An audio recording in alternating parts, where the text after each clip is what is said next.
présenter, s'il vous plaît. Eh ben, je suis Lucien Noël, je suis docteur vétérinaire et je travaille dans le quartier, dans ce cabinet qu'on a ouvert en 2017, donc ça fait ça fait 7 ans.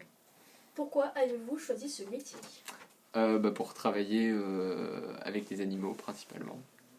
Comment faites-vous pour ausculter Et ben, on va faire un examen clinique, un peu comme quand tu vas chez les médecins. Donc on examine l'animal, donc d'abord en l'observant et puis à la palpation. On va prendre sa température corporelle, on va écouter son cœur avec le stéthoscope. Et puis après, tout dépend pourquoi l'animal est présenté. Il peut venir pour des vaccins, c'est ce que vous allez voir juste après. Ou parce qu'il a un problème de santé. Dans ce cas-là, on va essayer d'identifier le problème dans l'animal qui fait souffrir l'animal, et puis proposer éventuellement des examens complémentaires comme des prises de sang, des analyses d'urine ou des échographies par exemple, pour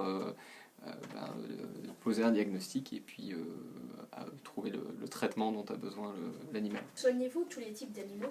Alors ici dans le cabinet on soigne les chats et les chiens principalement, et un petit peu les lapins. Mais sinon, les autres animaux, c'est plutôt des vétérinaires qui vont être spécialisés dans les nacs ou la faune sauvage qui vont s'en occuper, ou les vétérinaires qui font ce qu'on appelle les animaux de production, donc les vaches, les moutons, etc. Ici, c'est chiens, chats, lapins.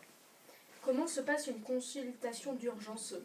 Alors ici, on fait pas vraiment d'urgence parce que quand par exemple on est fermé, le répondeur il renvoie sur un numéro de téléphone d'une clinique qui est ouverte 24 heures sur 24 et qui gère toutes les urgences, qui est à Beaucouzé. Donc il n'y a pas vraiment de consultation d'urgence. C'est assez rare. Vous déplacez-vous parfois au domicile des patients? Ça peut arriver, c'est pas notre façon de travail principale parce que c'est quand même moins pratique. On n'a pas tout le matériel à disposition, s'il faut faire une prise de sang, mesurer la tension, etc. C'est pas super simple, mais quand il y a besoin, oui, ça nous arrive d'aller à domicile. Est-ce que vous avez déjà eu un animal qui est mort ici? Malheureusement, ça fait partie du métier, alors c'est rare que les animaux meurent de façon inattendue chez nous, c'est quand même exceptionnel. Mais par contre, malheureusement, quand ils ont des problèmes de santé pour lesquels on n'arrive plus à proposer de solutions pour éviter de faire souffrir l'animal inutilement, on va proposer donc une euthanasie, donc une fin de vie, pour faire partir l'animal dans des conditions décentes. Donc, et ça arrive donc forcément assez fréquemment.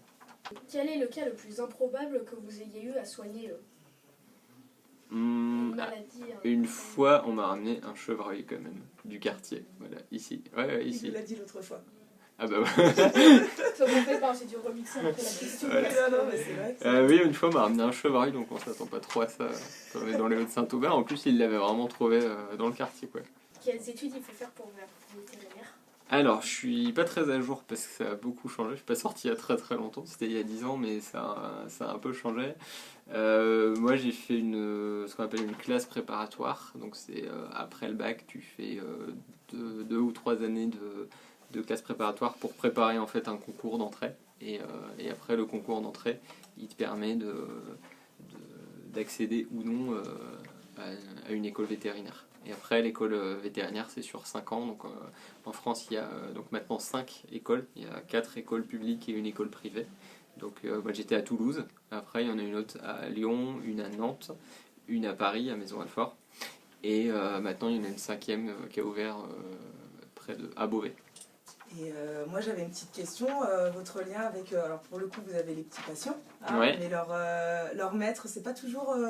peut-être, est-ce que c'est facile parfois d'être... Alors c'est une partie du métier qui fait qu'il y a beaucoup de vétérinaires qui se réorientent en fait. C'est-à-dire qu'ils font des études, ils commencent à travailler, puis ils se rendent compte que la clientèle, c'est pas leur truc et qui changent parce que ça peut des fois être difficile. Après, ça dépend beaucoup des endroits où on travaille et les clientèles sont vraiment différentes d'un endroit à l'autre. Et ici, dans le quartier, la clientèle globalement, elle est plutôt très sympa, je trouve. Voilà. Surveillez bien, hein. Ce qui est important de surveiller. Ouais. Ouais, ça marche très bien. Et du coup, il faut surveiller l'état général, Pouvez-vous Martin. Du coup, je suis assistant vétérinaire. Le titre exact, c'est auxiliaire spécialisé vétérinaire. Et ça va faire 5 ans que je suis ici maintenant. Pourquoi avez-vous choisi ce métier? Parce que c'est un métier qui est très très intéressant, il est très varié. J'ai un panel de choses à savoir et du coup c'est ça qui rend le métier très intéressant. On va de la gestion du stock à l'appel, la prise de rendez-vous, au suivi des animaux, à accompagner le vétérinaire, tenir les animaux. Enfin voilà, il y a vraiment plein de choses variées, donc c'est ça qui rend ce métier très intéressant. Justement, il y a 3 possibilités. Il y en a une qui est publique, par contre qui est en alternance.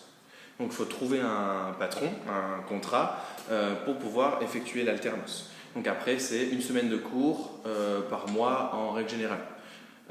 Donc ça, c'est la partie publique. Il y a une solution privée.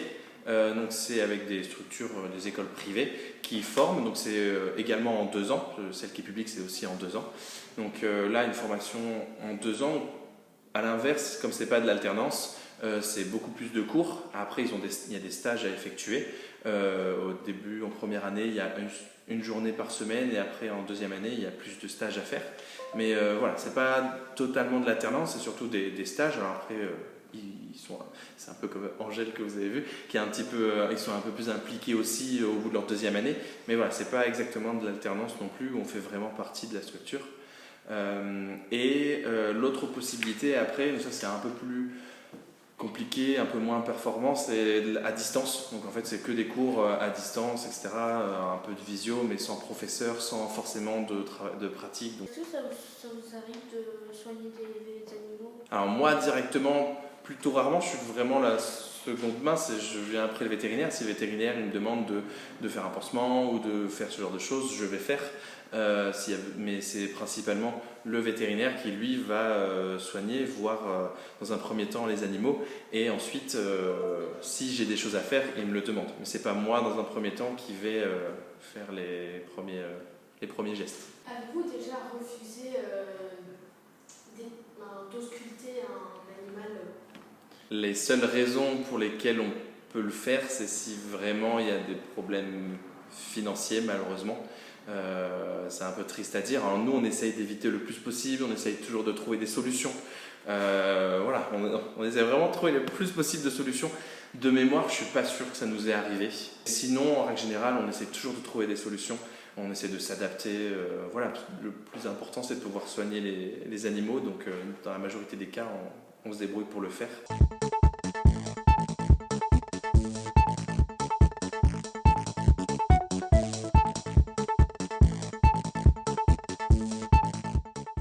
Alors du coup c'est un berger australien qui a 3 mois, enfin 15 semaines exactement.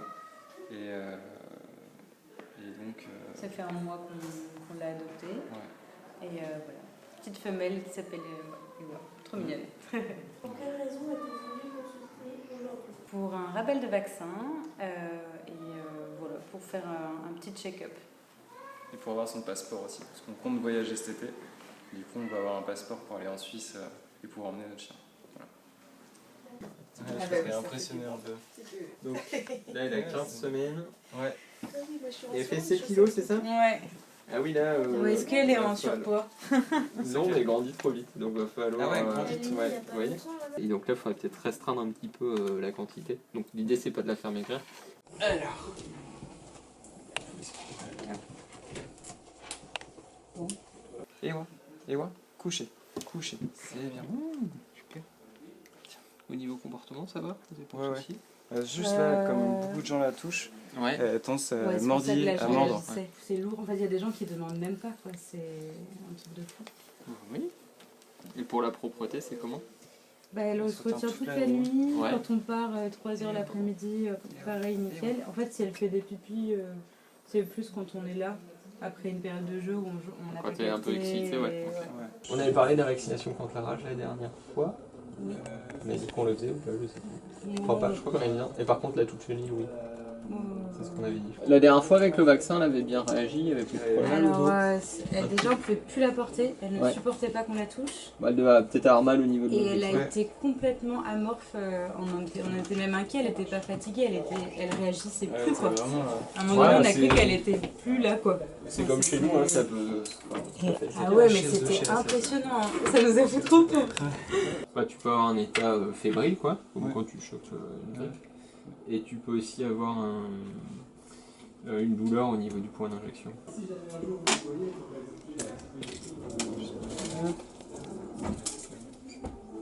C'est les voisins qui le font. Alors, pâté. Bien ça. Hop, et du coup, j'ai le vaccin complet. Comme je finis, il faut que vous m'achetiez celui-là. Hop, là-dessus. Et vous Sûr, hein. j'attends comme ça. Et voilà. Couchez, calme, calme.